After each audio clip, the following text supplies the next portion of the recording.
está entrando Mayorvi, pero ya puso que Sí. tenía problemillas con el Sí. internet, así que bueno, vamos a dar inicio a esta sesión de nuestro círculo de lectura del Club de Liderazgo, mis líderes. Seguimos ya a punto de finalizar el libro Liderazgo, el poder de la inteligencia emocional de Daniel Goleman.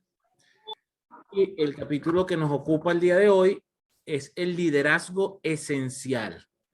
Este capítulo es una adaptación de uno de los capítulos del libro El líder resonante crea más, de Goleman, que también lo tocaremos en algún punto en el futuro aquí en el Club de Liderazgo. ¿Okay? Y bueno, vamos a ver por quién empiezo. No sé, por Daniel. Cónchale.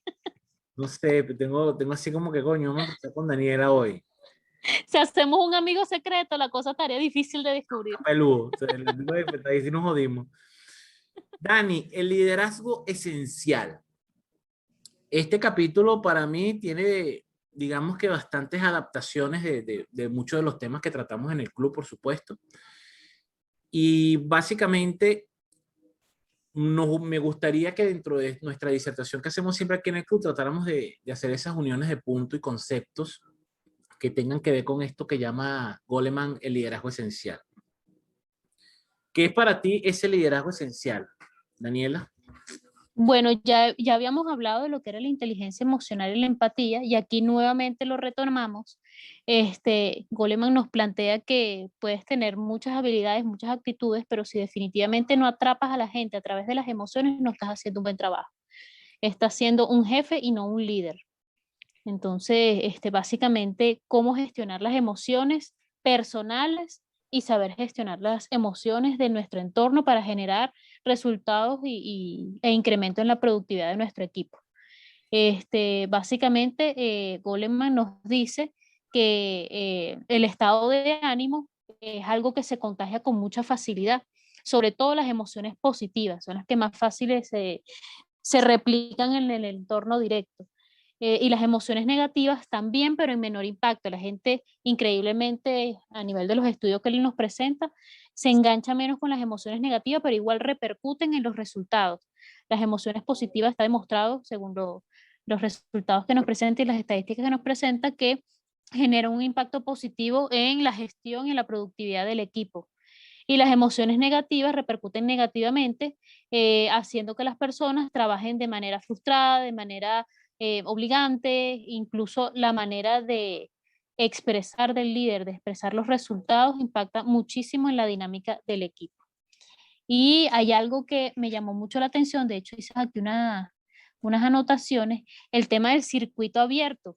Él habla del circuito abierto como esta, no es una interacción cerrada en la que mis emociones solo me impactan a mí, no, resulta ser que las emociones de otros también me impactan, entonces es un tema de retroalimentación y de sinergia que va más allá de lo que decimos, incluso el no decir nada ya transmite una emoción y transmite también una energía al resto del equipo. Y dentro de estas cosas me acordaba de cuando nos diste las técnicas de programación neurolingüística, donde nos decías que cuando unas personas son afines, sus lenguajes corporales empiezan a aparecerse, incluso estar callados, se dicen muchas cosas. Entonces me acordé de las técnicas que tú nos dabas de cuando queríamos conversar con una persona y había que compasar la respiración, simular ciertos movimientos. Entonces recordé un poco de esas técnicas que nos dabas. Y luego también me acordé, una parte de acá de la lectura, en la que se contagian las emociones, que había una parte en la que puede que un jefe marque una pauta, marque una directriz, pero si en un equipo de trabajo el líder habla o el líder guarda silencio, todos voltean a verlo o todos esperan a que marque la pauta, no solamente a nivel de emociones, sino a nivel de respuesta y de receptividad o negación respecto a una idea. Y me acordé de la ley de E.F. Hutton, en la que creo que decía algo así como cuando un verdadero líder habla, la gente escucha. Entonces hice un poco de asociación ahí. No me es ajeno lo que él estaba planteando, pero sí plantea muchísimos estudios que pues dan basamento un poco más científico a lo que él está planteando del tema del sistema paralímbico y la retroalimentación emocional que hay entre las personas y cómo eso nos impacta en nuestros resultados y en nuestra dinámica laboral. Fíjate, Dani, de lo que estás conversando, ciertamente es importante, por ejemplo, cuando se habla, y esto es un, si se quiere, es un mito que se desmitifica en este libro, y es cuando Goleman dice que las emociones positivas son las más contagiosas y las emociones negativas suelen ser un poco menos contagiosas. Primero, porque cuando nosotros estamos en presencia de un ambiente tóxico, nuestra principal Sí, reacción es el rechazo. O sea, cuando vemos a una sí, persona mal encarada, que te trata mal, que no te da los buenos días, tú buscas, tu proceso inconsciente busca protegerse de eso. ¿Ok? Muy al sí, contrario, hay personas que piensan más bien lo contrario. Si tú haces una encuesta y preguntas cuál de los dos ambientes se contagia más rápido, la gente tiene la percepción, ¿ok?, de que los ambientes negativos son más contagiosos que los positivos y que las actitudes negativas son más contagiosas que las actitudes positivas. Y esto puede deberse a la percepción que tenemos quizás de lo que está pasando en nuestro ambiente, sobre todo ahorita en tiempo de resguardo de pandemia, ¿ok? Donde estamos pasando por situaciones tan estresantes, situaciones tan al límite, que podemos tender a pensar de que las cosas malas son las que más fácil se, ¿cómo se llama? Las cosas más fácil, las cosas más feas son las que más se replican. De hecho, tú haces una encuesta y le preguntas a las personas si consideran que en el mundo hay más bondad que maldad, y muchísima gente te dirá que siente que los malos son más que los buenos. Y las estadísticas te dicen que no, que es al contrario. Lo que pasa es que parecieran que los malos hacen más ruido. Y pasa lo sí, mismo, porque tú puedes llegar a una oficina contenta, pero no eufórica. Entonces tu alegría, aunque nos podemos dar cuenta que Daniela llegó alegre, pues puede ser que a ciertas personas se le pase por alto ese estado de ánimo positivo de Vanessa. Pero cuando una persona está molesta, tiende escapa a más hacer rápido. lo posible porque todo el mundo se dé cuenta que está molesto. Pasa mucho en las relaciones de pareja. ¿Ok? Cuando alguien está molesto, buscan la manera de que la otra persona se dé cuenta de que algo no le gusta, de que está molesto. Y si tú le preguntas, ¿qué te pasa? Nada. Y ese nada es, tú sabes, que tú dices, coño, ¿para qué pregunté? ¿Ok? Entonces aquí desmitifica Goleman, y de hecho pone unos ejemplos, creo que, no me acuerdo si lo pone aquí completo, porque como es un extracto del líder resonante crea más, en el libro sí está, Ajá, que él dice el ejercicio o el experimento social que han hecho varias universidades, y hemos visto videos virales de eso, de una persona que de repente se monta en el metro y empieza a reírse, a reírse, a así. reírse, a reírse, y la gente empieza a reírse sin motivo, o sea, se contagia la risa. Sí, ¿Okay? Que eso es un factor positivo que tenemos que tener en cuenta nosotros los líderes, de que es mucho más fácil inducir un estado positivo que inducir un estado negativo. Ahora bien, también hay que tomar en cuenta que sacar a un grupo de un estado positivo, o el estado positivo tiende a ser menos duradero que el negativo. Es decir, si todos estamos muertos de la risa, puede ser que de un segundo para otro nos pongamos serios, nos pongamos a trabajar y se diluye esa guachafita. Ocurre mucho, por lo menos en el caso de Consul. Estábamos en una reunión, empezamos a echar broma, un chinazo, nos reímos y de repente se paró la risa y seguimos adelante. ¿Ok? Pero los estados negativos, por ponerle un nombre, son más prolongados. O sea, tú puedes hacer un comentario en una reunión, de esos comentarios disonantes que puede ser que saquen a las personas por decirlo, de su estado de ánimo bueno, o hagas molestar a alguien. Posiblemente esa molestia sí se le prolongue por muchísimo más tiempo. A pesar de que el ambiente general cambie, la gente se puede quedar, como dice uno en criollo, se pueden quedar pegados en ese estado negativo. Entonces, aun y cuando el estado positivo es más contagioso que el negativo, el positivo tiende a diluirse un poco más rápido y el negativo tiende a perdurar mucho más en el tiempo. Inclusive hay personas que pueden pasar molestas por una tontería 3, 4 días. Oye, Mónica, le dije una vaina el viernes y se molestó y hoy es miércoles y todavía no me habla. Eso puede pasar. Pero si alguien te echa un chiste, por muy bueno que sea el chiste, tú te puedes pepitar la risa 2, 3 horas y el lunes se te olvidó el chiste. Coño, Jimmy, ¿cuál fue ese chiste? Cuyo, sí me puede reír con ese chiste, el chiste de tal cosa, pero no me acuerdo de qué era el chiste. Y puede ser que se me olvide. ¿Ok?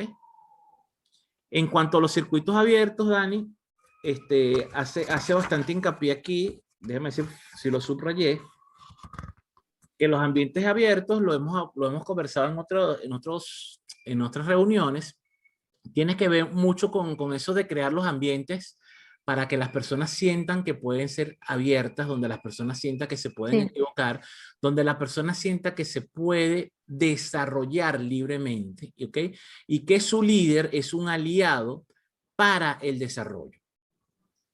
Y es en este punto donde el líder tiene que estar atento de si el ambiente que él está generando es el propicio para que sus subordinados, sus colaboradores, crezcan. Si yo como líder veo que el único que está creciendo soy yo y no entiendo qué está pasando, es momento de parar, hacer un break y revisar qué es lo que está pasando, que yo como líder no estoy ayudando a que el ambiente que tengo, que es un buen ambiente, no permite el desarrollo de las personas. ¿Ok? Sí. Ok, vamos a buscar aquí. Dani, en cuanto al apartado que decía cómo afecta el estado de ánimo a los resultados, ¿qué se te hizo Sí. figura ahí? Cuando él hablaba, Coleman hablaba, de las personas, ya va, déjame buscar que aquí anoté, buen humor, cómo afecta el estado de ánimo en los resultados, ajá. Bueno, él hace como cierta, él detalla, pues hace como ejemplo de qué puede ser una pequeña preocupación, cómo puede ser una persona exaltada, cómo puede, ajá, y me acuerdo que yo, por ejemplo, ando siempre en modo competencia, entonces me proyecté un poquito ahí. Entonces, después yo decía, ajá, pero ¿dónde me lleva esa energía? Chévere que yo esté en modo competencia. ¿Competencia con quién? Entonces, si la competencia es conmigo mismo, ¿a dónde me lleva esa energía? ¿Qué estoy dejando de ver en esa energía? ¿Y qué cosas me pueden servir o qué hábitos o qué cosas productivas estoy desarrollando bajo esa energía? Entonces ahí fue donde me frené un poquito y dije, y empecé a ver, pues aquí por ejemplo hablan de cosas gravísimas, pero no es de caso cosas gravísimas, sino que hago bajo ese estado de emergencia constante en el que tengo que estar superándome como si es una competencia con, no sé, que no tiene fin, no le veo culminación a la competencia y constantemente veo en cualquier cosa, en cualquier actividad, una oportunidad para resaltar sin necesidad de hacerlo, pues, o sea, nadie me lo está pidiendo, simplemente es como pajarito en grama, no sé si me explico. Ok, ok. Dani, en cuanto al punto, porque obviamente si estamos hablando de que el estado de ánimo puede afectar el resultado, si nos vamos más al extremo, ¿ok? En el próximo apartado, Goleman habla sobre los secuestros emocionales. Sí. ¿Te resonó algo ahí? Bueno, como te comentaba al principio, el tema de las emociones negativas que hacen que no fluya el clima, no fluya la energía, entonces se trunca la comunicación y cuando no hay comunicación, el trabajo o las actividades no fluyen, porque entonces está como cualquier cosa que tal persona haga me molesta o lo veo como una amenaza. Por ejemplo, y ahí lo ponía, cuando te llevas mal con el jefe, cuando te llevas mal con el jefe, incluso hasta no duermes. Entonces es lo delicado de esos hilos que nos unen, que son invisibles en muchos casos, pero en otros tienen tanta fuerza que no nos percatamos sino cuando las cosas están mal, porque aparentemente cuando las cosas van bien, todo fluye, la comunicación fluye, el trabajo va saliendo, los resultados son positivos y se va como alimentando, se vuelve un círculo. Pero cuando algo no encaja, entonces las cosas empiezan a romperse, incluso a fraccionarse. Entonces ahí la gente, depende mucho, ¿no? De cómo en el equipo el líder pueda mediar en incluso de lo negativo, tratar de volver a conseguir el rumbo, encauzarlo y que la cosa fluya, pues, o sea, con los pros y los contras, pero que el trabajo siga fluyendo y la comunicación no se vea pechada y tratar de romper con ese esquema y ese círculo vicioso de las emociones negativas. Fíjate, Dani, aquí hay un concepto que podemos traernos acá para este apartado del secuestro emocional y es algo que en psicología se llama el secuestro de la amígdala. ¿Ok? La amígdala cerebral, que es lo que por ahí llaman el cerebro primitivo, es una pequeña glándula, tan pequeña como la pineal, que se encarga de lo que se llama la respuesta de huida o combate. Ujú. Es decir, cuando nos confrontamos con una situación límite, el cerebro tiene dos respuestas básicas, primarias, primitivas, que es o lucho o salgo corriendo. ¿Ok? Cuando sentimos que estamos amenazados. Ese secuestro amigdalar se parece mucho o tiene ciertas características, por ejemplo, cuando a un ser humano o una persona le da un ataque de ira. No sé si ustedes saben que un ataque de ira es un ataque químico que hace que la persona pierda literalmente el control de sus actos, ¿ok? Y reaccione generalmente de una manera violenta, ¿no?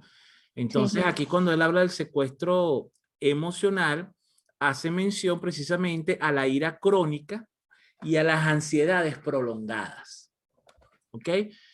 Por desgracia, tengo el ejemplo, una vez trabajé con un jefe donde el señor era una persona iracunda y literalmente pasaba todo el día en la oficina molesto. O sea, ese ser humano se molestaba por absolutamente todo. Si el café estaba demasiado caliente, si el café estaba demasiado frío, si estaba demasiado dulce, si no estaba suficientemente dulce, si estaba demasiado fuerte, si estaba demasiado claro, o si estaba perfecto, también se molestaba. Porque se molestaba porque cómo es posible que hoy sí me lo pudiste hacer perfecto y el resto de los días no. Entonces, hay personas que tienen esa cualidad, por llamarlo, aunque sea negativa, sigue siendo una cualidad en la cual parece no haber satisfacción, no, parece no haber gratificación de su entorno. Ya nosotros sabemos, por todo lo que hemos hablado de las teorías del espejo y todo aquello, que lo que nosotros vemos afuera y nos mueve emocionalmente tiene mucho más que ver con nosotros internamente que con nuestro entorno. ¿Ok? Sí. Entonces, en función a eso, mis líderes... Y Kelly es un sol. Ah, que estoy reportando en directo. Dani, ¿puedes retomar donde te quedaste, si te acuerdas? Ajá.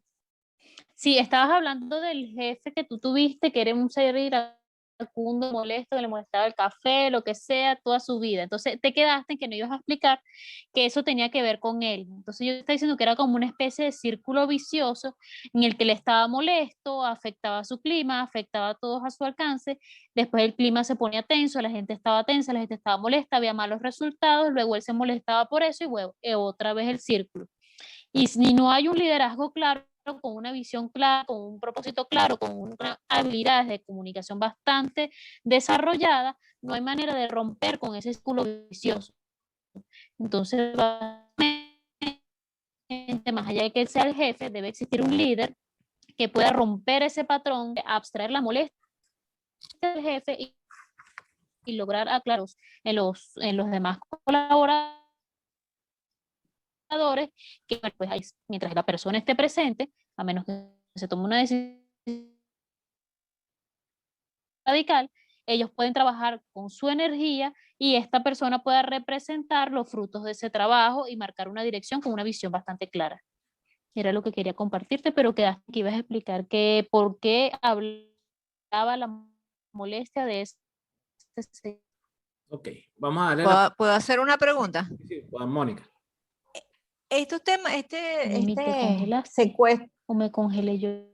Te escuchamos. creo que Daniela es la que tiene problemas porque se escucha medio robotizado cuando habla Daniela, creo que es ella la que tiene problemas de conexión. Sí, como soy Este yo. secuestro emocional puede ser hábitos, o sea, sabes que en el libro de El poder de los hábitos hablan de que es como un bucle, ¿no? Entonces hay como el hábito es un bucle, tiene algo que lo genera, una rutina y una recompensa. Entonces, el hecho de que, por ejemplo, tu jefe que todo el tiempo tenía un estado emocional, ¿será que ya su cerebro estaba habituado a esa emoción? Y, o sea, siempre había algo que detonaba esa emoción y esa conducta, y él encontraba en eso una recompensa, que no siempre la recompensa tiene que ser recompensa positiva. Entonces, podría estar relacionado a eso, a un hábito que ya estaba inconsciente en su cerebro en sus estados de ánimo. Totalmente, es un hábito. O sea, cuando tú te mantienes demasiado tiempo en un estado emocional es porque se te ha hecho un hábito, tal cual como las personas que son sumamente positivas, que a pesar de que le estén pasando mil cosas, están con una sonrisa y con una buena actitud. La actitud también es un hábito que se entrena. ¿Ok? El estado emocional, por ejemplo, en el caso que les estaba comentando, la persona iracunda, es un hábito el estar molesto por todo. ¿Ok? Razones podemos sacar un listón de por qué y cuál sería lo que en psicología se llama la ganancia secundaria. Una ganancia secundaria puede ser el sentirse que la gente le tiene miedo. Hay personas que cuando sienten que alguien les tiene miedo, les da como una especie de satisfacción, ¿ok? Puede provenir esa satisfacción de que quizás, así a lo Palomino Vergara, a lo mejor en su casa es una persona cuya rabia tiene que tragársela, porque a lo mejor hay una persona con más rango en su casa, a lo mejor la esposa es una cuaima, ¿ok? Y en la casa se la pasa peleando, pero siempre pierde porque la mujer siempre gana. Entonces cuando llega a la oficina, bueno, aquí como yo soy el de más alto rango, ustedes se la tienen que calar. Y drena sus frustraciones con los empleados. Esa es una de las múltiples opciones o una de las múltiples razones en lo que puede estar ocurriendo. Ahora bien, quiero atar esto con el concepto que también lo mencionó Daniela en su disertación inicial, que tiene que ver con lo que nosotros liderativos llamamos los líderes naturales. Ayúdame ahí, Daniela, si te acuerdas del término que usa Goleman, ¿ok? Que habla sobre que lo dice cuando habla de los circuitos abiertos. Que es esa persona que tenga el rango, es el punto de referencia dentro de la organización. ¿Te acuerdas cuál es el nombre que le da el Daniel ahí en el...? Ay, chanfle. El nombre no lo sé. Sí, Pero sí, habla de esta persona que marca la pauta, de la que cuando se hace una pregunta, las personas esperan la respuesta de esta persona, del líder, para entonces marcar la pauta de lo que va a ser el comportamiento, incluso los juicios y las críticas que pueden hacer el resto. Incluso cuando esta persona no habla, los demás están a la expectativa de esa respuesta para saber qué comportamiento, qué actitud tomar. Pero el nombre con el que lo bautiza Goldman no lo consigo. Ok, está por Estoy ahí. buscándolo aquí. Ve buscándolo ahí, Daniel, si lo consigues mientras yo converso. Voy para allá. En líder activo lo llamamos los líderes naturales. Y de hecho, cuando hacemos alguna intervención en alguna empresa, una de las principales cosas que hacemos en nuestros levantamientos de información es identificar a los líderes naturales de la organización. ¿Ok?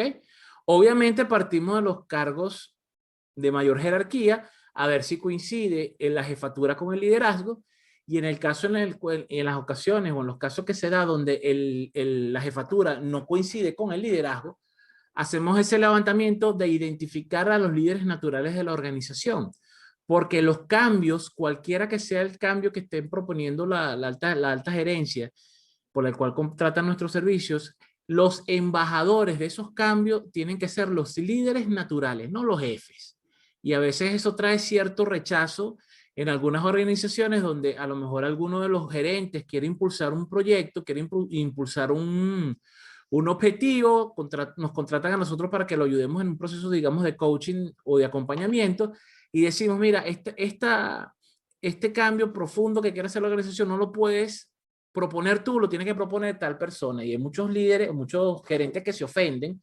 Dicen, no vale, pero es que eso es un cambio importante y lo tengo que llevar a cabo yo. Le digo, no, porque no eres el líder natural. Eso choca mucho a los gerentes cuando les dice que no son las personas propicias. De hecho, Goleman pone aquí un ejemplo creo que era de la BBC, cuando iban a cerrar un departamento grande y el líder que mandaron a dar el discurso de cierre, pues fue nefasto. El tipo, o sea, lo hizo lo peor que pudo, y lo que trajo fue enardecer el sentimiento de las personas que se iban a quedar sin trabajo. Luego al día siguiente fue otro líder más conectado con las personas y dio un discurso, aunque el resultado era exactamente el mismo, se iban a quedar sin trabajo, las personas hasta lo aplaudieron. ¿Ok? Entonces eso tiene que ver mucho con la estrategia, también a nivel corporativo, de cuando vamos a impulsar algún cambio. Tener conciencia de cuáles son los líderes naturales de la organización, aunque a veces esos líderes naturales a las altas esferas no les cae muy bien, pero lamentablemente se han ganado su nivel de influencia, ¿ok? Y si el gerente no ha logrado ser una persona influyente, no podemos apagar la influencia de otro para otorgarle un poder mágico a alguien que no se lo ha ganado, ¿ok? Porque la jerarquía, como saben ustedes, líder, porque lo hemos hablado aquí en el club, la jerarquía te abre la puerta. Yo a ti te nombro gerente, Daniela, eres la nueva gerente general de la empresa. Y eso te da a ti un poder momentáneo. Pues la gente va a decir, wow, aquí está la nueva gerente general, Daniela, vamos a ver qué trae Daniela. Pero si en un lapso corto de tiempo Daniela no logra que su nivel de influencia arrope su cargo, está frita. El tope del liderazgo, la ley del tope, la primera ley de las 21 leyes irrefutables del liderazgo, te dice que ese tope tiene que estar siempre por encima de tu nivel jerárquico. No importa cuál sea tu nivel jerárquico, tu liderazgo tiene que estar por encima de tu nivel jerárquico. Porque en el momento de que tu jerarquía sobrepasa tu liderazgo, ya la ley del tope te está estrangulando. ¿Ok? Es decir, en términos, vamos a llamarlo un poco generales, si usted es coordinador, usted tiene que tener un nivel de influencia ya de gerente. Pero si usted es gerente y tiene un nivel de influencia que no llega al de coordinador ni siquiera, pues usted va a perder credibilidad y su liderazgo se va a ver empobrecido. ¿Ok? Sí. Entonces, cuando atamos este tema del secuestro emocional o el tema de los líderes naturales de la organización y a su vez lo atamos con el tema de que los resultados se ven afectados por el ambiente, ¿ok? Entendemos y sabemos por qué las empresas están tomando muchísimo más en cuenta el tema emocional al momento de la contratación.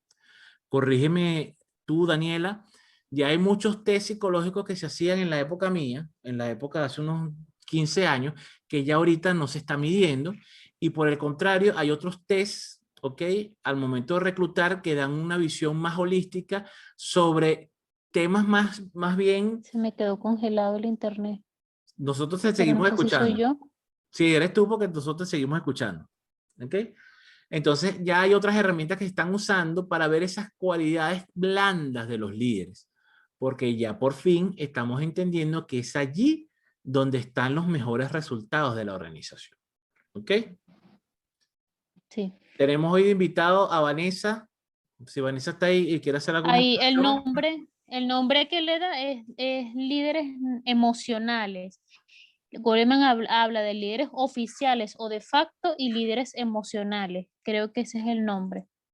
El líder oficial es la persona que tiene la investidura de jefatura o Ajá. de gerente, y el líder emocional es el que logra conectar con las personas y representar sus emociones. Exactamente, sí, ahí Vanessa nos los había puesto también que Goleman llama a los líderes oficiales. Ah, pero el oficial es el que está investido, pues El que creo está que dice, investido no y todos que los hace. líderes oficiales. Ujú. O sea, son los que tienen la jerarquía, más no son los que Ujú. conectan emocionalmente con sus seguidores. ¿Ok? Ok. Ok. Vanessa, ¿estás ahí? ¿Cómo si Vanessa nos puede hablar? Sesión de espiritismo. Sí. Es que el internet, oye, vale, algún día mis líderes. Ok. Mónica, aunque ya tú hiciste la saludera en el grupo, igualito, queremos escucharte. Hasta lo que has escuchado en el momento, hasta el momento y lo que ya has leído hasta ahora en el libro, ¿qué otra aportación crees tú que sería importante mencionar? O si tienes alguna pregunta, sabes que las preguntas son valiosísimas porque ayudan a expandir el conocimiento y a profundizar. Y bueno, yo comencé a leer el capítulo, creo que fue el fin de semana, y en realidad sí sentí como en ese momento que era me caía la lucha, porque esto, como yo les he comentado, yo participo en los comités de educativos del colegio, y justo estas semanas estábamos evaluando las nuevas propuestas económicas para los procesos de inscripción y todo eso. Entonces, claro, somos un equipo de trabajo entre la dirección, la administración y nosotros como representantes que no, o sea, nuestra función ahí como que es escuchar y bueno, y decir nuestra opinión respecto a lo que se está manejando. Entonces, yo sentí que esta parte de cómo o sea, al principio sentí eh, cómo la diferencia entre lo que soy yo y lo que, y como creo yo que se debe, o mi posición como líder de parte de los representantes con respecto a la posición de la dirección, pues. O sea, me parece que la directora es una muy mala líder emocional. Pues, entonces, como ese reflejo, yo decía, wow, se parece a lo que yo veo en ella y que creo que debe modificar, porque inclusive las reuniones con nosotros no las ha sabido manejar, pues que nosotras somos sus aliadas y siempre hemos estado ahí porque de una u otra forma tiene que buscar endulzarnos a nosotros. Entonces, sentí como ese choque entre lo que hemos hablado de liderazgo y de cómo, y influir realmente en las personas a través de ponerte en su lugar, de tener la empatía, de reconocerlos como seres emocionales y su posición cuadrada, autoritaria. Entonces, como que lo que pasa es que realmente después no pude seguir leyendo más de 3 páginas y se me pasó la semana y no pude completar la lectura, pero sí era algo que yo decía, bueno, en este momento tenía que leer eso. Y bueno, no le di prioridad. Pero sí, esas diferencias de liderazgo la noté en esta posición que estoy viviendo. Fíjate, mi líder, dentro de Tanto todo... así disculpa, tanto así que al final de toda la jornada de reuniones que tuvimos, terminé renunciando a mi cargo y diciendo que el próximo año no quería participar en este comité específicamente. Podía participar en cualquier otro comité, pero ya no quería estar involucrado en este proceso de la parte económica con ellos, pues porque y sentía como una desconexión, pues ya. O sea, yo tenía una visión, siempre les decía, bueno, nosotros estamos aquí porque queremos para nuestros hijos, eso lo tenemos que tener claro, a nosotros los representantes, pues que participamos ahí, las mamás, les decía, nosotros tenemos que tener claro qué es nuestra función aquí, qué es lo que estamos haciendo aquí, porque estamos dedicándole tiempo a esto. Y llegó un momento donde me sentí desconectada, pues, pero creo que es más por esa posición de ella, pues no por el colegio o por lo que el colegio, pues yo decía, sí, pero yo estoy conforme con esto, yo estoy conforme con en líneas generales, pero su posición hacía que yo me desconectara y dijera, no quiero seguir gastando mi tiempo en esto, pues no gastándolo, pues invirtiéndolo en esto.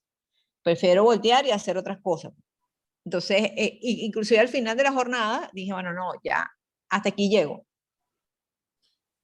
Fíjate, mi líder, dentro de las cosas que en este proceso de formación de liderazgo vamos a ir aprendiendo es cómo identificar los estilos de liderazgo dependiendo de los ambientes, ¿ok? En el ambiente educativo, para que tú veas, y esto te va a sorprender quizás, en el ambiente educativo, digamos, las funciones jerárquicas son incluso más fuertes que en el ejército. Que quizás cuando nosotros escuchamos al ejército decimos, no, donde está el general ahí no manda capitán y donde hay capitán no manda marinero, como dice el refrán, ¿no? Porque hay unas directrices y unas jerarquías muy claramente definidas, pero en la educación, en los colegios, en las universidades, es donde personalmente yo he visto, ¿ok? Donde existen esos choques de liderazgo fuerte. ¿Por qué? Porque los que están en las direcciones, ¿ok? Generalmente no tienen la capacidad de liderazgo suficiente, tienen la experiencia, ¿ok? Quizás tienen las herramientas técnicas por la experiencia, pero no tienen el liderazgo. Porque fíjate, una persona que llega por los canales regulares a la dirección de un plantel, se le exige una cantidad exagerada de años de experiencia como docente. Y tú como docente, por lo menos en primaria y secundaria, ¿a quién diriges tú? A niños, adolescentes, donde la principal herramienta que utilizas tú es la coerción, no la influencia. Tú mandas y que los carajitos se callen la boca. Cuando tú pasas de ese plano donde hay una jerarquía porque eres mayor, eres la persona adulta y los niños, bueno, los de estas épocas, no sé, los de mi época, teníamos un estricto respeto a la persona mayor y a la figura del profesor. Entonces dirigir a niños era relativamente más fácil, ¿ok? Porque los niños hacían caso. Usted le pegaba 4 gritos, le quita el recreo y ya. Cuando pasas a la dirección, ¿ok? Ya tu contacto no es con los niños, es con los representantes y con los otros docentes. Y también pasa que dependiendo del tamaño de la institución, generalmente tú tienes que liderar a muchísima gente. Tienes que liderar a muchísimos profesores. Y cuando tú tienes un abanico o un universo amplio de personas a las cuales liderar, ¿ok? Estadísticamente hablando, existe la enorme posibilidad de que muchos de esos docentes estén mejor capacitados que tú. Pero hay unas características técnicas que quizás ese profesor no cumple porque a lo mejor no tiene los años de servicio o a lo mejor no ha hecho la carrera como te la piden dentro del ámbito académico. Y por eso es que la gran mayoría de las instituciones académicas existen esos problemas fuertes de liderazgo donde el líder superior, ¿ok?, no logra conectar emocionalmente con las necesidades ni de los docentes, ni de los alumnos, ni de los representantes. sea, yo aquí tomo las decisiones y yo lo que digo, tú tienes que hacer caso y punto. ¿Ok? Y como no hay como quien dice, no hay una cuestión didáctica, porque ¿a quién le reporta el director? A la zona educativa que no le interesa lo que está pasando en el colegio. Y generalmente se reporta a través de un informe que sabemos que nadie lee. Entonces, literalmente, el director del plantel es una persona que no tiene que rendirle cuentas y no tiene que rendirle cuenta a nadie. Y eso hace que se distorsione, ¿ok?, la función y extralimite sus funciones. La función de un director de plantel es tan sencilla que es sencillamente el de coordinar acciones para alcanzar los objetivos de educación de los alumnos. Y para yo poder hacer eso, yo tengo que escuchar a los representantes y tengo que escuchar a los otros docentes. Y en función de eso, hacer sinergia para tomar las mejores decisiones en función al beneficio último de los alumnos. Y eso no ocurre. Por lo menos los casos que yo conozco, no ocurre. Por ahí ya Vanessa tiene la mano levantada. Vani.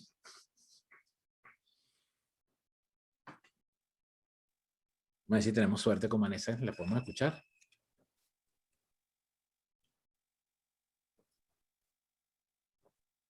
Veo que abriste el micrófono, pero no te escuchamos.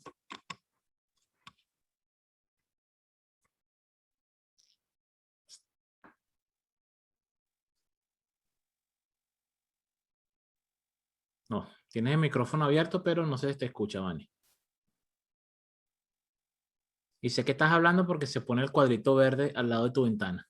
O sea, se activa tu ventana, quiere decir que estás hablando, pero yo no te escucho. ¿Ustedes la escuchan, líderes? No se escucha. No, yo no se la escucha oigo, nada. no la escucho. Ok. Vete a configuración de audio, Vane, a ver si es que tienes otro micrófono y el micrófono que tienes configurado no es el que está instalado. ¿Estás por ahí, Eli? Sí, aquí estoy. Ok. Diga presente, profesor. No es que aquí- Presente, profesor. no es que yo soy el que mando. Eli, de lo Presente. que has escuchado, de lo que leímos en el libro, ¿qué cosas llaman tu atención? ¿Qué pregunta tienes? ¿Qué aporte quieres hacer? Bueno, eso al leer el libro me vi me vi en en los diferentes lugares donde he trabajado, que sí, efectivamente, la parte emocional es súper importante. Que energéticamente se siente, o sea, cuando una persona llega de mal humor, este, puede llegar a incomodar a todo el entorno de una manera muy arrecha, ¿no? Además me llamó la atención una parte donde dice que el líder puede usar la parte, vamos a decir, sería de humor para suavizar ciertas circunstancias, ¿no? Pero también hay que tener cuidado de los líderes que confunden eso, porque como dice, mucha miel empalada. Entonces, puede ser que las personas se la pasen, no sé, vamos a decir, deflectando todo el tiempo con una echadera de broma que puede también que se vea, o sea, que las otras personas que la están siguiendo se confunda, entonces se pierde el liderazgo, no sé si me explico. Cuando llega un momento en que tú dices, bueno, este ya no, para todo es un chiste, para todo un juego, para no tomar las cosas con seriedad, porque siento que ahí todo tiene como su momento, ¿no? Como veíamos al principio, hay momentos para tú escuchar, hay momentos para tú este, tomar diferentes tipos de liderazgo, pues. Entonces, eso me llamó la atención y obviamente lo recordé de los diferentes lugares donde he estado. Lo que nos pasó por lo menos ayer, Jimmy, que, bueno, no sé si en el caso, no con el vigilante, ¿no? Que te dan un cargo y confundes una cosa con la otra. Tú puedes mandar a la persona a callarse la boca de una manera muy educada, simpática y que no suene grosero, ¿no? Entonces, bueno, eso. Siento que es súper importante la parte emocional, ¿no? Pero obviamente nunca lo había visto hasta ahorita que estoy leyendo el libro y digo, oye, me vinieron imágenes. Pues. Entonces sí considero que es importante y no confundir. Fíjate, en función a lo que está diciendo Eli, gracias Eli, que estás tocando el último punto que nos tocaba aquí el día de hoy, que es lo del buen humor y buen trabajo. Y también atado a una situación que tuvimos ayer. Ayer dictamos una formación a una empresa, ¿ok? Y entrando a las 8 de la mañana, un poquito antes de las 8 de la mañana, nos estamos registrando en planta baja.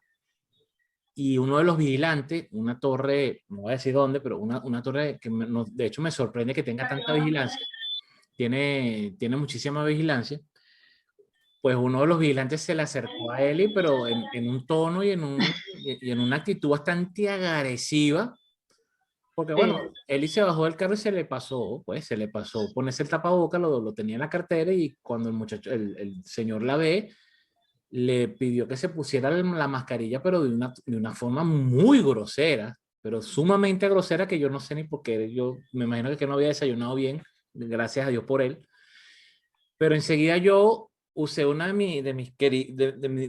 mi manera de ser bastante sarcástico, bastante fuerte para que el señor se diera cuenta.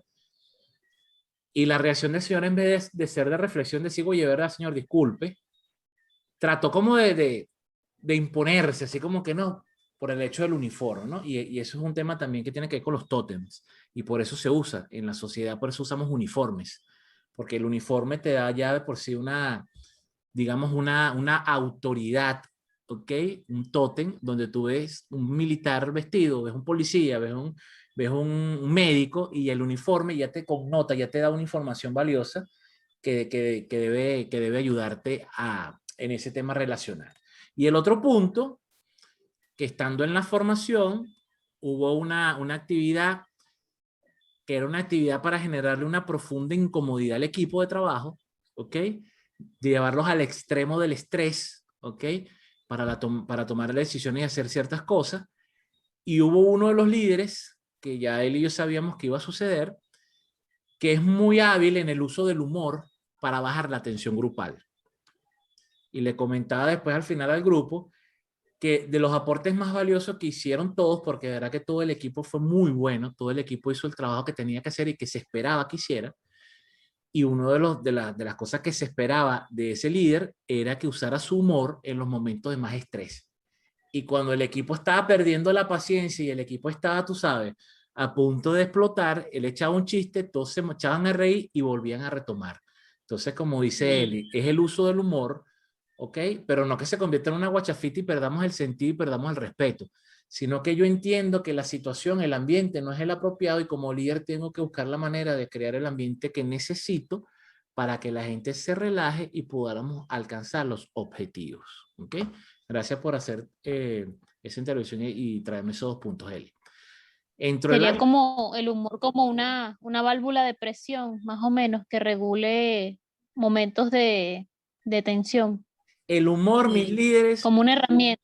yo creo que una de las herramientas más brutales que todo ser humano debe aprender a dominar, ¿ok? El uso del humor es impresionante lo que usted puede conseguir con humor, ¿ok? A usted le pueden cerrar la puerta y usted echa un buen chiste o hace un buen comentario y logra hacer a una persona sonreír, ahí se bajan las defensas. Bueno, menos al vigilante, porque yo intenté, pero me volví a callar, me volví a callar. Cállese, póngase, y allí le dijo, póngase en el círculo. Y Jimmy que, el círculo, y yo que ok, aquí va a pasar algo, aquí va a haber sangre. Sí. Bueno, a veces hay veces que dejársela pasar a la gente, uno no sabe por las situaciones que están pasando, ¿no? Por ahí entró el alter ego de Vanessa y se fue la primera persona de Vanessa. Si vamos a hablar con el alter ego de Vanessa, si está por ahí. Patricia. Patricia, eres tú. Sí, soy yo, Patricia. Feliz noche para todos. Encantadísima de estarles aquí escuchando. Una de las cosas que me queda de esto en cuanto del humor, y eso me recuerda mucho a Débora Amado, que una vez ella una de las sesiones de salto, ella dijo que ella no confiaba en las personas que no tienen sentido del humor, que no son capaces de reírse de sí mismas, ¿no? Recordé que paradójicamente el sentido del humor está tipificado dentro de lo que son las fortalezas de la psicología positiva. Y bueno, ya con los avances que hay en cuanto a neurociencia, neurobiología, todo esto que se recomienda la risa, las terapias de risa para pacientes inclusive oncológicos, ¿no?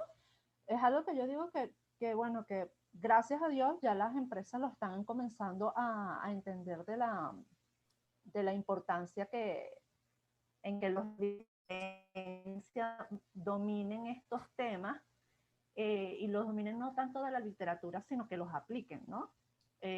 Particularmente, bueno, la última empresa en la que yo trabajé, yo estaba también en el área de recursos humanos y a nosotros nos decían, había una compañera de contabilidad y me decía, amiguito, usted sabe que yo la quiero mucho, pero recursos humanos debería llamarse recursos inhumanos. Entonces eso era una cosa que yo en ese momento decía, wow, qué percepción se tiene, ¿no? De lo que es recursos humanos.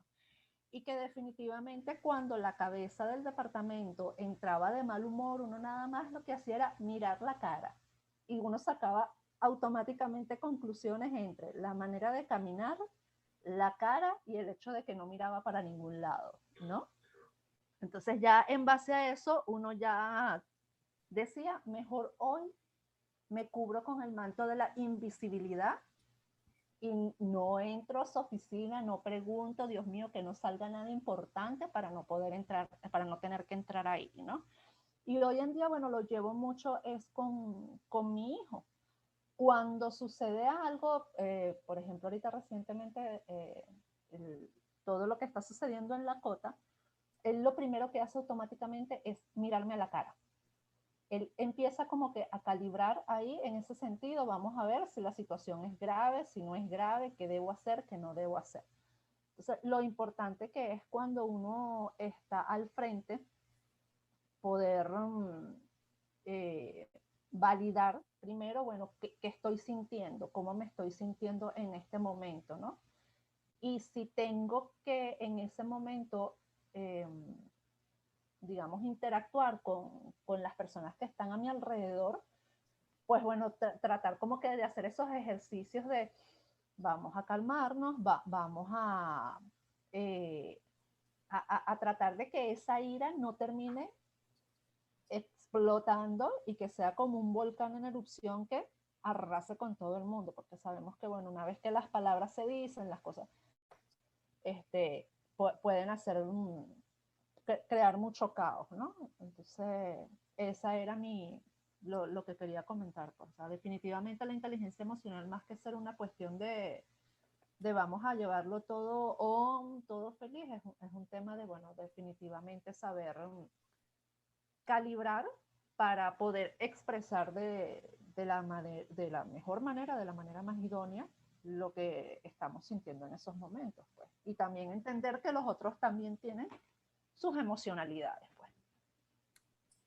Y Gracias. con respecto, disculpa Jimmy, con respecto a lo que mencionabas de los colegios, los colegios sí lo recuerdo mucho cuando estuvimos trabajando con el Madison, el caso de una maestra.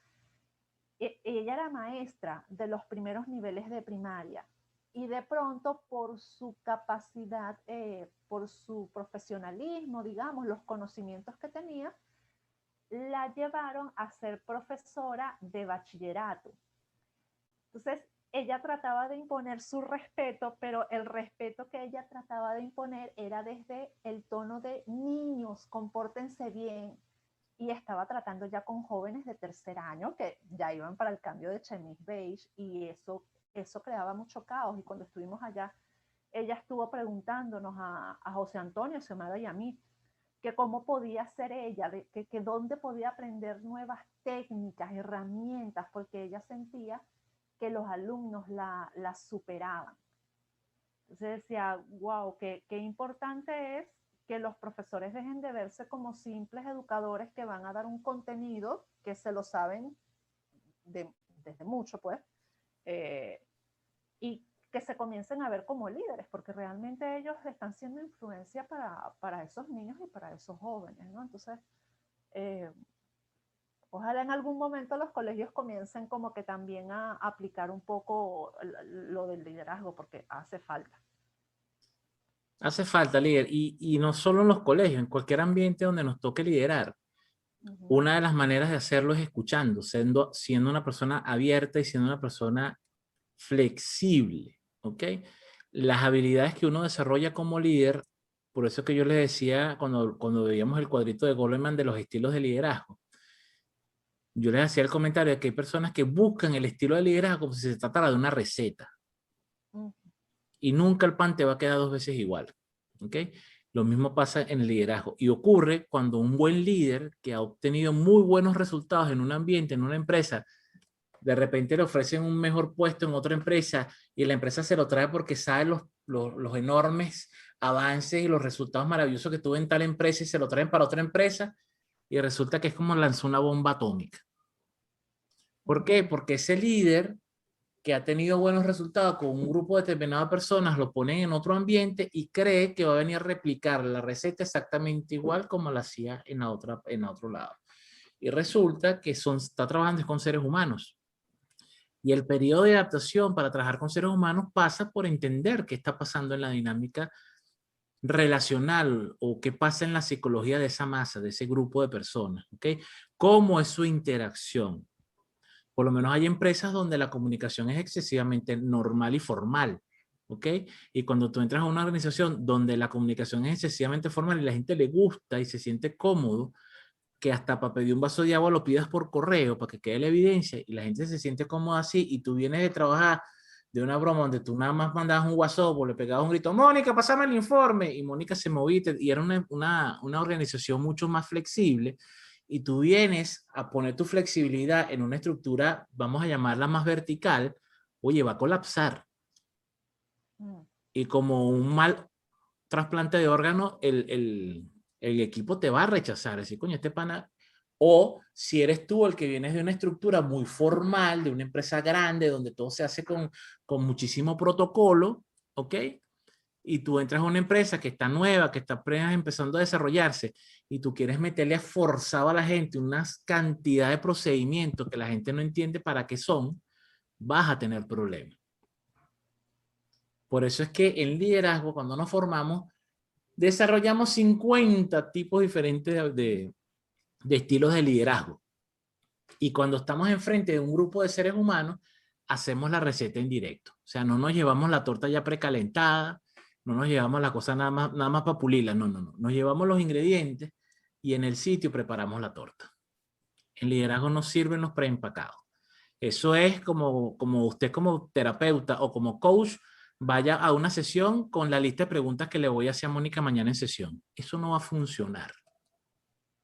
Puede ser que me sirva la primera pregunta nada más, que es, hola Mónica, buenos días, ¿cómo te sientes? Esa es la única que me va a servir. Y de repente la sesión va a cobrar vida propia cuando Mónica abra la boca y me empieza a decir cómo se siente, qué hizo en la semana, qué objetivos logró y cuáles no. Porque no hay manera de yo poder medir por adelantado la reacción o la respuesta de una persona. Por mucho que crea que me la conozco y me la sé de memoria. ¿Ok? Muchas gracias, mis líderes. Fíjate, Bueno, mis líderes. Fíjate que eso último que mencionas me hace recordar muchísimo los psicólogos, que los psicólogos siempre han tenido su tema ahí con respecto a lo que es la función de un coach, ¿no? Y es porque los psicólogos, ojo, es mi percepción, siento que ellos cuando tratan con los pacientes, ellos se van como con el libro gordo de Petete en la mente, ¿no? Y ellos rápidamente diagnostican, pero no se sientan a pensar en la individualidad, en eso de que cada ser es único. Y, bueno, esto pareciera indicarme tal cosa, pero en realidad cada quien tiene su historia y en base a eso es que uno debe trabajar, ¿no? Y así como aplica ahí, aplica realmente en todo, en todo. Ahí podríamos, las cosas. Ahí podríamos decir que muchos profesionales son víctimas de su experiencia. ¿Qué quiero decir yo con esto? Que hay personas que tienen tanta experiencia en un ramo que creen que se la saben todas. Entonces, si llegó y tiene los ojos rojos y se está rascando la nariz, está deprimido. No, a lo mejor está preocupado, pero mi experiencia es tan bárbara que ya yo, como dices tú, te diagnostico. Como les decía, como la función de realidad de lo que estábamos haciendo. Pero personalmente lo hice más que todo por eso, porque buscar espacios donde yo pudiera desarrollar esas habilidades de influencia. Pero Jimmy, ahora que Mónica está hablando, mi pregunta es, porque oye, tú vas, por ejemplo, tú vas a un sitio, como decirte el colegio, ¿no? Donde consigues una persona que es como esa señora, por ejemplo, ¿no? Con un carácter que quiere que hagan todo eso.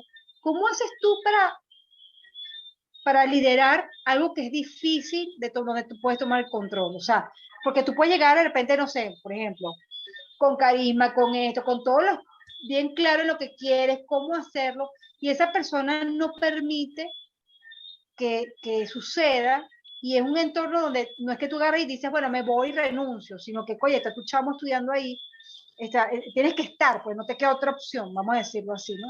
Entonces, ¿cómo haces tú para liderar en un sitio donde una persona no permite que nadie más toque mi puesto? O sea, esto es mío y es mío. O sea, ¿qué pasos debe seguir? O sea, ¿cómo haces para que esa persona vaya poco a poco cambiando y se dé cuenta que está pelando bolas? Trabajando en tu círculo de influencia. En ese momento, la directora está en tu círculo de preocupación. No puedes hacer nada para cambiar el cerebro de Chorlito. Lo que sí puedes hacer tú es generar tu influencia, ¿ok? O cultivar tu influencia con los pares y representantes. Y llegará el momento en el que la profesora tenga que morderse el codo, ¿ok? Porque cada vez que se proponga algo, todo el mundo va a voltear a ver a Mónica. Cuando tú te transformas en el líder natural, al líder por posición no le va a tocar otra que tragar grueso y dejar que el líder natural dirija. No es algo que va a ocurrir en 2 días, no es algo que va a ocurrir en un mes, pero va a ocurrir tarde o temprano, ¿ok? Y si Me ha no, pasado eso. y si no, mis líderes, toca cuando ya yo entienda que mi tope de liderazgo llegó a su tope, es decir, cuando yo siento que tengo el suficiente nivel de influencia con los representantes y la profesora no quiere dar su brazo a torcer, entonces hay mecanismos. Hacemos una carta y le solicitamos al ministerio que lo cambie. Porque esa es otra cosa que nos da miedo. Esa es otra cosa que nos da miedo como personas, tomar decisiones como acá, ay, pobrecita, es que está muy vieja. Si le decimos eso, la van a botar y va a quedarse sin trabajo. Y te lo he dicho a ti 1.000.000 de veces, Eli, cuando hemos discutido cosas de clientes. La empresa no está para cuidar trabajo. El empleado debe cuidar su trabajo. Y si yo veo que mi testarudez se está transformando en algo que está generando mal el clima, yo no creo que tengas que ser un erudito para saber que tarde o temprano la gente se va a rechazar y va a querer que yo me vaya. Entonces, Mónica, cuando llegue ese momento en que su influencia sea lo suficiente, y no por arrogancia, sino porque está buscando el mejor beneficio para los chamos, es llamarle la atención las veces que sea necesaria, porque mira, te estás convirtiendo en un factor de tranca. Tu propuesta no es la más popular, tu propuesta no es la más sensata. Mira, aquí están las evidencias de que esto es lo que hay que hacer. Y si no, se le advierte, mire, señora, si usted continúa no sé, en su rutina de ser una tranca para que los muchachos se desarrollen, entonces lamentablemente vamos a solicitar que el líder sea otro. Recuerden siempre que votaron a Steve Jobs de su trabajo. Lo votaron de su empresa. Y cuando lo votaron de su empresa, lo tenían que votar porque el tipo la estaba cagando. Okay. Y cuando regresó, fíjate lo que hizo con Apple. Pero si tú eres el líder y te están dando la señal y te están diciendo el cambio de luz y te están diciendo que por ahí no es él y coño él, pero es que por ahí no es, va a llegar el momento en que tu propia gente te va a poner parado. Sí. ¿Ok? Lo que hay que tener es la paciencia para aguantar y estar claro en ese camino. Estrategia. Piensa como un líder. Capítulo de estrategia. Hay que ser estratégico. ¿Qué es lo que queremos alcanzar? El bienestar de los chamos. ¿Quién está ahí como piedra de tranca? Fulanito de tal. Ok, entonces vamos a hacer un plan de acción. Primero para que fulanito se dé cuenta que la está cagando y que lo que está haciendo no está ayudando a conseguir los objetivos y eso hay que documentarlo. Y la segunda estrategia es, si no funciona el plan A y Eli no quiere abrir los ojos, entonces el plan B es cómo hacemos para que Eli ya no sea una interferencia. Si es de destituirla, se destituye. Si es de cambiar de departamento, se cambia de departamento. Y si es de que los profesores digan, ¿sabes qué? Nadie va a pagar la mensualidad hasta que no se haga lo que nosotros decimos. Y presionar. A ver si la señora no quiere dar su brazo a torcer y vamos a decir, ya puede funcionar sin presupuesto. porque entonces presionamos a que los profesores que no van a cobrar, porque nosotros no estamos pagando la mensualidad, también presionen para que la señora entienda de que las cosas no son siempre como ella quiere. Pero para hacer eso, mis líderes, tenemos que estar seguros que la razón la tengo yo, ¿no? Porque si no, no es una lucha de arrogancia. Es que si la Eso te tipa iba a me decir. cae mal, es que Exacto. como la tipa me cae mal, entonces yo la voy a joder y yo voy a hacer... No, de verdad que con el grupo esa actividad debe ser demasiado genial para reírse. Bueno, mis líderes, también está Dios pendiente mediante.